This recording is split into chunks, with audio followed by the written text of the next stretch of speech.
Hey guys, welcome back. My name is Josh and today I'll be showing you the public portfolio that we started at the start of the month in August. This video is just an update on how well the fund has performed, and as well as that I just want to talk a little bit about the Napier Port IPO, which recently listed in around the middle of August. So today I'll be talking more on just an update. I won't be going into very much detail on why I chose the specific stocks in my portfolio. If you'd like to know more information about how I determine which stocks to pick and my rationale behind that, please make sure you check out episode 1 where I go into a bit more detail.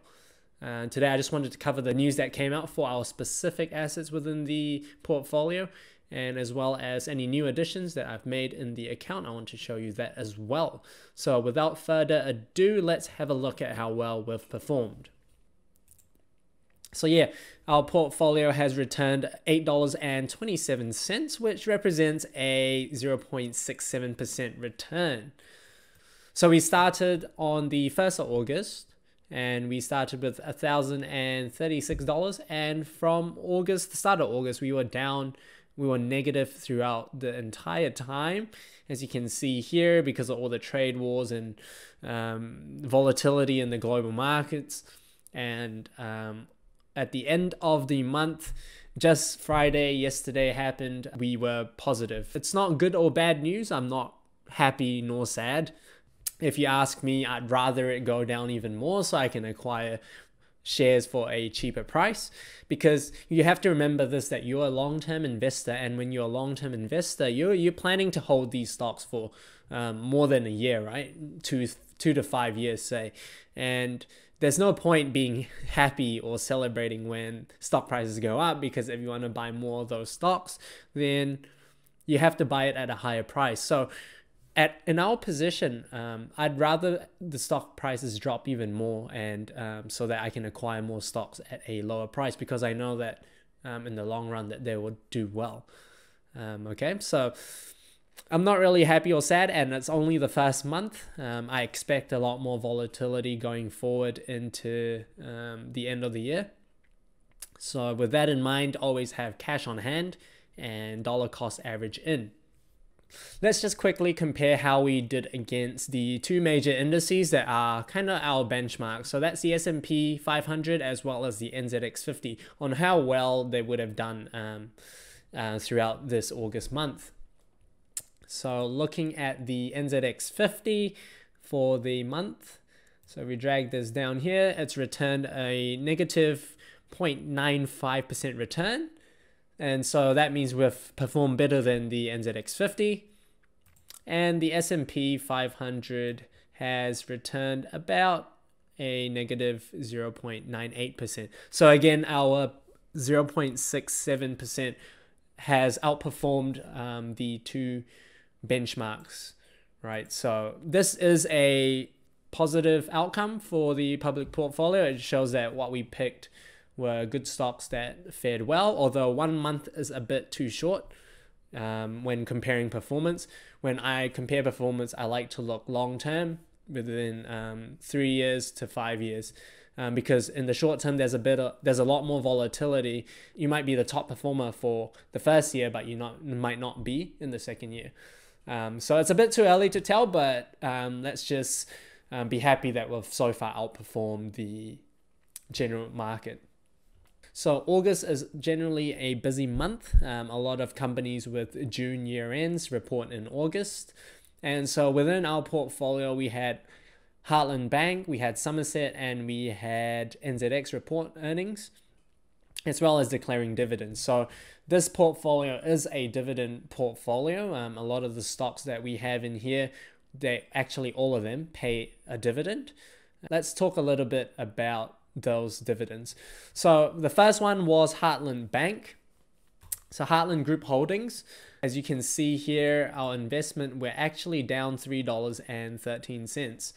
Most of the loss that we had was related to a dividend drop-off. So the dividend drop-off essentially means that when a company declares a dividend, the share price will drop after a date which they call the ex-dividend date. a buyer who purchases stock on or after its ex-dividend date is not entitled to the dividend declared. So basically you have to own the stock before that ex-dividend date. And if you own that stock before that date, you are entitled to dividends. After that date, you'll have an equal amount of drop-off. So you're not really losing or gaining value, although there are some intricacies there involved with tax implications. For our purposes, for our position, we're really at a net zero position, because if you can see here, we have an upcoming dividend of 6.5 cents, and that is worth about $3.30 here. So as you can see, $3.30 here, and we lost $3.13. So most of that 3.31% is the dividend drop off. And just to show you Heartland Bank's results, so they recently reported 9% growth in net profit after tax. And what's interesting to note is that the reverse mortgage operations in Australia and New Zealand has been doing really well. So in New Zealand, the reverse mortgage receivables has increased 11%, and the Australian reverse mortgage receivables has increased by 24%. They have announced a final dividend of 6.5 cents, and essentially it's an increase on last year's dividends, 9 cents per share, so it's up 11%. So the current yield on the dividend is well above the returns that you get on term deposits, which sit at around 2 to 3%. So I still see Heartland Bank as a very good dividend payer that can grow dividends over time, which suits our needs of the dividend portfolio. Secondly, I want to touch on is Somerset. Somerset was our biggest winner here of 6.14%. Somerset announced an increased profit of 6% from last year. Basically, it's just confirming my expectations that Somerset will not continue to grow as fast as it did in the past. But at current prices, there's a lot of value there. And what's good as well is that they have increased their dividend payments. So it's increased from 6 cents to 6.4 cents. That again meets our criteria that the dividends will continue to grow. So it's a solid dividend payer, and I expect it to grow as well in the future. Going back to the portfolio, another one that announced their results this month was NZX. So NZX has returned us about 5.35%, which also was a top performer. They've increased their operating earnings by low single-digit growth, 4.3%, and it's basically what the market expected. But the share price has gone up quite a bit since, and they've also declared a nice dividend. So they declared a nice dividend, and we made $1.33 there. And what's interesting to note is that even despite the dividend drop off of 3 cents per share, the share price has continued to go up. So we're having a nice return on NZX stock, and the reason why I think NZX stock has increased is because investors are nowadays looking for more yield, and NZX has returned a very good yield, and they're seen it as quite a safe stock because they basically have a monopoly position in New Zealand. One of our worst performers this month was Z Energy. We've experienced a 3.56% loss on this, mainly because the Commerce Commission has announced a market study into retail fuel. And so what they were saying in their draft findings was that the market isn't as competitive as it can be. And when you have risk of regulation there, it's always a bad taste in investors' mouth, and some of them won't want to bother with it. And so it's caused a sell-off as well. Personally, I'm not sure what to expect, but I don't see Z going really anywhere. They'll continue to still sell fuel. If the Commerce Commission decides to regulate, like for example, power companies, they are guaranteed a rate of return on invested capital. And so Z will also, if they do get regulated, then there's a chance that they'll get a guaranteed % rate of return. And so we're expecting to generate guaranteed returns, although it might be lower from current returns that we're getting. Just be a bit careful at current times, but personally I'll still hold Z shares, although I might be a bit hesitant to add more, as I've already added quite a bit to my position. So here is the portfolio allocation that we currently have. So our top position is emerging markets fund. I've taken advantage of the trade wars and I've added more position into that. So that has grown. Aussie mid-cap has recovered from its recent lows as well. So these two funds have clawed back from earlier losses during the month because of the depreciation of the New Zealand dollar. So our New Zealand dollar has weakened a lot this month. It started the month at about 66 cents and now it's at about 63 cents against the dollar, the US dollar. So that's why I say to have a good proportion of your assets in foreign funds. In case the dollar drops, then you'll be protected because the value of your foreign funds would go up. And we can really see this firsthand here, where the USF 500 has returned us a 1.8% return. Right, so that's very nice to have some diversification across countries and across currencies as well. Somerset has bumped up to 13% of our portfolio allocation, and some of that is due to the gain as well. Right, coming back to the NZX 50 fund, it's returned a negative 0.979% return. Some of it is due to the earnings results of A2 Milk. So A2 Milk at the start of the month was trading at about $18 per share and currently is sitting at about $14.50, right? So A2 Milk reported lower than expected growth and increased expenses, mainly due to high marketing spend in US and Chinese markets. On the day of the announcement, the share price tanked 12%, right? So this is why I stay away from stocks with high valuation multiples, as you're really paying a premium for these stocks. And when these stocks don't achieve the expectations of the market, then they'll take a hit. There's a lot of downside risk involved when it comes to certain growth stocks, and A2 Milk was definitely one of them. So the drop of A2 Milk has caused the NZ Top 50 to slightly underperform. And as you can see here, I've increased my Z position to take advantage of lower prices at 7.8%. Heartland Bank at 7.5%. NZX at 5%. Precinct, we've added some position in there. Mainfreight, we also added a little bit. And the new addition here is Argosy Property. So Argosy Property is basically another real estate investment trust. It's a similar type of asset class as Precinct Properties. Although Precinct here, as you can see, they have more properties in commercial offices in CBD areas. Whereas Argosy is more focused on industrial buildings like warehouses or distribution centers, right? So it adds a little bit of nice mix to our portfolio real estate exposure. As well as that, they pay a very nice dividend as well of 5.26%. So our gross dividend yield is sitting at 3.34%. Right, now let's talk a little bit about Napier Port. Napier Port, stock ticker NPH, listed on the New Zealand Stock Exchange market this month. People who applied for the IPO, mainly residents of the Hawke's Bay area, were able to subscribe at a price of $2.60.